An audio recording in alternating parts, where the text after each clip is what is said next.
محترم جناب فرقان بھائی، صدر یونین سابق ڈاکٹر علی امیر صاحب، ہمارے اور سینئر صدر محسن بھائی، اور آج اس میٹنگ کے دولہا جو سب سے سینئر ڈاکٹر بصیر صاحب، اور ہمارے جن پر ہمیں فخر ہے کہ ملت کی بات ہمیشہ کرتے ہیں، محترم جناب ادیب صاحب، اور زیڈ کے فیضان صاحب جب بھی کوئی لیگل ضرورت ہوتی ہے وہ یقینی طور پر اپنی رائے دیتے ہیں، شوبی صاحب جو بدایوں سے چل کر کے آئے ہیں، اور میرے کہنے پر بہت سارے میرے دوست اور ساتھی یہاں پر آئے۔ میرے علی گڑھ میں جب میں اسٹوڈنٹ تھا میرے سرپرست ہوا کرتے تھے پروفیسر حسن متین الاسلام صاحب، وہ بھی یہاں پر آئے۔ ایٹا سے میری دعوت پر، میرے کہنے پر قمر عالم صاحب بھی آئے، میں ان کا شکریہ ادا کرتا ہوں۔ اتر پردیش کے چناؤ ہونے جا رہے ہیں، اتر پردیش کے حالات اچھے نہیں ہیں۔ جس طریقے سے بھارتی جنتا پارٹی، شیو سینا، بجرنگ دل مل کر کے اتر پردیش کا ماحول خراب کر رہی ہیں، اسی طریقے سے ایک مسلم تنظیم بھی اتر پردیش کے اندر ماحول خراب کرنے کا کام کرنے میں لگی ہے۔ ان کا کیا مقصد ہے وہ اللہ عالم وہ بہتر سمجھیں، لیکن کس طریقے سے وہ اتر پردیش میں کام کر رہے ہیں اس سے اتر پردیش کے حالات اور خراب ہوں گے۔ اگر آپ یہ سوچتے ہیں کہ ہم 20% متحد ہو جائیں اور اپنی صفوں کو ایک ایک ووٹ گنا لیجئے تو یقین جانیے پھر آپ یہ بھی مان لیجئے کہ 80% بھی متحد ہو جائیں گے، تب ہمارا اور آپ کا حشر کیا ہوگا کہ آج ہماری اور آپ کی بات کرنے والا بھی کوئی نہیں ہوگا، ہمارے بارے میں کوئی بولنے والا بھی نہیں ہوگا۔ میں اویسی صاحب اتر پردیش کے اندر سماجوادی پارٹی کی مخالفت کر رہے ہیں، بھارتی جنتا پارٹی کو کہہ رہے ہیں جیتتی ہے تو جیتنے دو، بہوجن سماج پارٹی کی مخالفت کر رہے ہیں، کہتے ہیں بھارتی جنتا پارٹی جیتتی ہے تو جیتنے دو، کانگریس کی مخالفت کر رہے ہیں، کہہ رہے ہیں بھارتی جنتا پارٹی جیتتی ہے تو جیتنے دو۔ وہ میں یہ نہیں کہہ رہا، ابھی مجیدیہ اسلامیہ انٹر کالج میں 25 تاریخ کو آئے تھے، اسی 25 تاریخ کو، اور انہوں نے کہا تھا 25 ستمبر کو کہ اگر سب جیتتی ہیں تو جیتنے دو۔ آپ کون سی سیاست کر رہے ہیں؟ آپ قوم کو کس طرف لے جانا چاہ رہے ہیں؟ ویسی صاحب، میں نے تو آپ کے والد محترم کے ساتھ بھی کام کیا، اس وقت میری ریک بھی نہیں تھی۔ میں آپ سے آج پوری قوم اور ملت کے ذمہ داروں کے سامنے آپ سے پوچھنا چاہتا ہوں کہ اس وقت عمر آپ کی 40 سال سے کم نہ رہی ہوگی۔ آپ یہ جواب دیجئے کہ جب بابری مسجد 1992 میں شہید ہوئی، آپ کو اس وقت کیا اپنے کارنامہ انجام دیا؟ میں آپ سے پوچھنا چاہتا ہوں کہ آپ غلامی کی زنجیر کا توق لے کر کے شیوپال کے دربار میں حاضر ہو رہے ہیں، آپ غلامی کے زنجیر توق لے کر کے راج بھر کے دربار پہ جا رہے ہیں، آپ دوسروں کے درباروں میں جا رہے ہیں۔ اگر آپ کو مسلم کو متحد کرنا ہوتا، مقصد ہوتا، تو اتر پردیش کے اندر پیس پارٹی بھی کام کر رہی ہے، اتر پردیش کے اندر مسلم مجلس بھی کام کر رہی ہے، اس کے اتر پردیش کے اندر مسلم لیگ بھی کام کر رہی ہے، اتر پردیش کے اندر علماء کونسل بھی کام کر رہے ہیں، اتر پردیش کے اندر بہت ساری تنظیمیں کام کر رہی ہیں۔ آپ نے ان کو پہلے کیوں ایک پلیٹ فارم پہ نہیں بیٹھایا کہ آؤ بیٹھو اور قوم کو ہم متحد کر کے کوئی بڑا کام کریں؟ کیونکہ اس وجہ سے کہ آپ کی نیت میں ہم کو کھوٹ لگتا ہے اور آپ کہیں نہ کہیں قوم کے نام پر ہندو مسلم کر کے فائدہ پہنچانا چاہتے ہیں۔ ہم لوگوں نے یہ طے کیا ہے کہ ہم یہ کام کو نہیں ہونے دیں گے۔ اب جیسے ادیب بھائی نے کہا کہ 1947 میں ایک غلطی ہو گئی کہ ہندوستان پاکستان بٹ گیا، جس کے خمیازے آج بھی ہم بھگت رہے ہیں، اب ہم ایسی کوئی بھی غلطی نہیں کرنے دیں گے کہ ہندو اور مسلمان ہم آپس میں بٹے۔ ہم ہر سیاسی پارٹی سے کہیں گے، چاہے وہ سماجی وادی پارٹی ہو، چاہے کانگریس پارٹی ہو، چاہے بہوجن سماج پارٹی ہو، کہ آپ کو مل کر کے اتر پردیش کے اندر چناؤ لڑنا ہے۔ اگر آپ مل کر کے چناؤ نہیں لڑیں گے تو ہم چناؤ میں کوئی بہت بڑا فیصلہ کر سکتے ہیں، بعد میں ہمارے اوپر یہ الزام مت لگایا جائے کہ مسلمانوں نے کیا کر دیا۔ لیکن ہم کسی بھی مسلم تنظیم کو مذہب کے نام پر، دھرم کے نام پر، ہم کسی بھی مسلم تنظیم کو دھرم کے نام پر، مذہب کے نام پر اور ذاتی کے نام پر اس اتر پردیش کے اندر الیکشن نہیں ہونے دیں گے۔ ہم اس کی مخالفت کرتے ہیں۔ میں یہ بھی آپ کو بتاتا چلوں کہ میں سماجوادی پارٹی کا ممبر ہوں۔ میں نے ابھی 10 دن پہلے اپنے راشٹریہ ادھیکش جی کو خط لکھا ہے اور میں نے ان سے مانگ کی ہے کہ اگر آپ نے اتر پردیش چناؤ کے اندر سنیل سنگھ، جس نے آج سے 6 महीना पहले एक बयान दिया जिसकी वीडियो मौजूद है कि हिंदुस्तान के मुसलमान जब ये हिंदू राष्ट्र हो जाएगा और यहाँ की मसाजिदों में हम सूअर पालन का काम करेंगे और उनकी बहन बेटियों को कब्रों से निकाल करके हम उसको जिना करेंगे। बदकिस्मती है कि हमारे राष्ट्रीय अध्यक्ष ने उस पार्टी को, उस हिंदू वाहिनी के लीडर को समाजवादी पार्टी में ज्वाइन कर लिया। मैंने उनसे मांग की है कि अगर आपने इसको समाजवादी पार्टी से नहीं निकाला तो हम कोई बड़ा फैसला कर सकते हैं।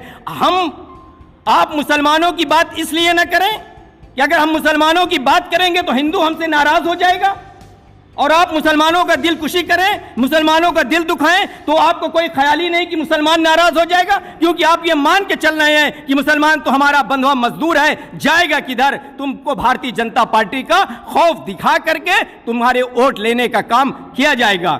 साथियों, मैंने कॉन्स्टिट्यूशन क्लब में एक मीटिंग की। आज आपके दरमियान में मोहतरम असद साहब जो यहाँ के कोऑर्डिनेटर हैं, उन्होंने ये मीटिंग का एहतमाम किया। 24 अक्टूबर को लखनऊ में एक बहुत बड़ा जलसा मैं करने जा रहा हूं आप सबकी इजाजत से।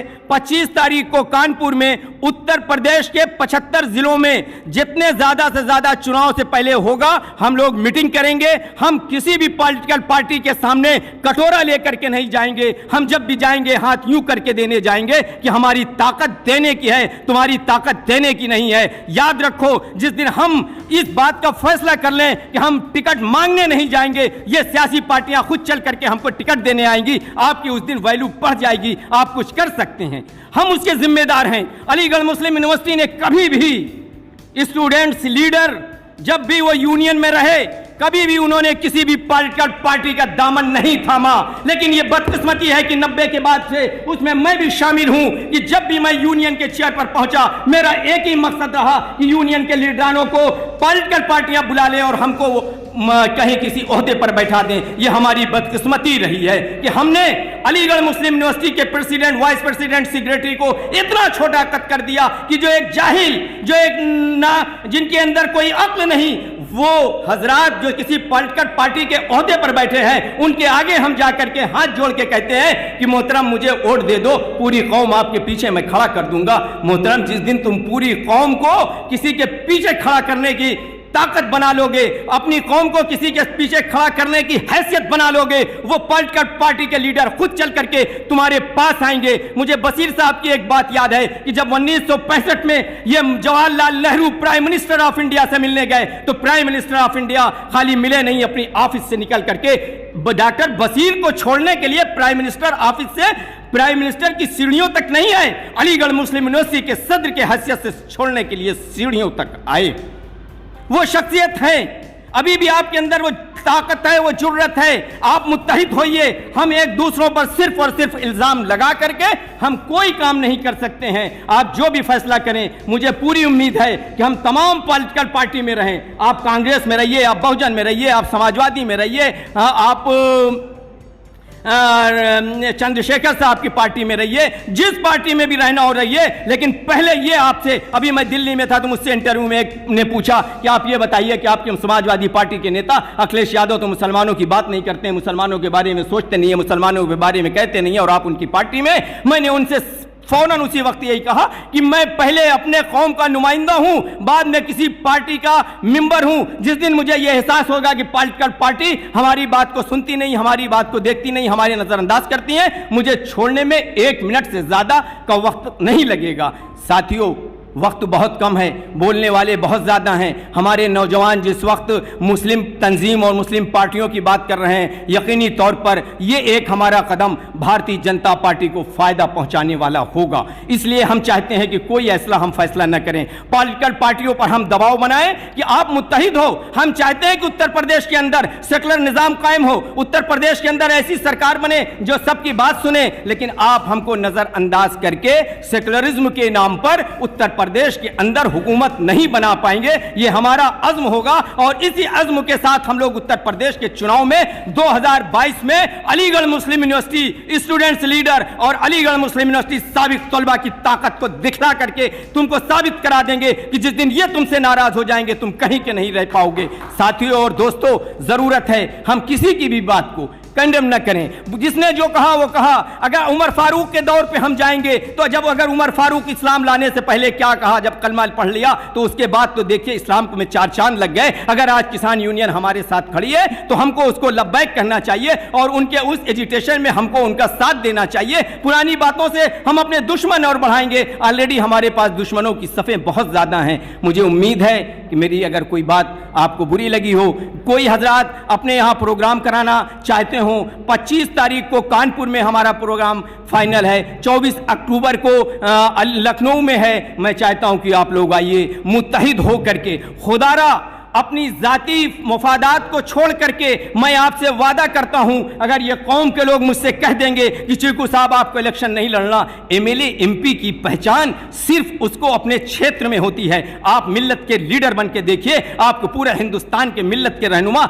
आपको कांधे पर बैठा करके पूरे हिंदुस्तान में घुमाएंगे। पहले वो हम अपने अंदर वो ताकत तो बन करके पैदा करें। हम तो हाथ में कटोरा लेकर के, कभी बहन जी आप वोट टिकट दे दीजिए, कभी अखिलेश भैया आप टिकट दे दीजिए, कभी राहुल भैया आप टिकट दे दीजिए। हम टिकट देने वाले बने वो हम तब बन सकते हैं जब मुत्तहिद होकर के काम करेंगे। मुझे उम्मीद है कि आप अपनी राय दीजिए कि हम लोगों को क्या करना है। और जो सियासी तंजीम, खास करके मुस्लिम MIM, जो मुसलमानों के अंदर नफरत, अभी बड़ी शर्म की बात है कि जब एक स्टेज पर खड़े होकर के भारतीय जनता पार्टी का कोई नेता जय श्री राम के नारे लगाता है तो हमको तो बहुत बुरा लगता है कि पॉलिटिकल पार्टी है, इसमें नारे नहीं लगना चाहिए।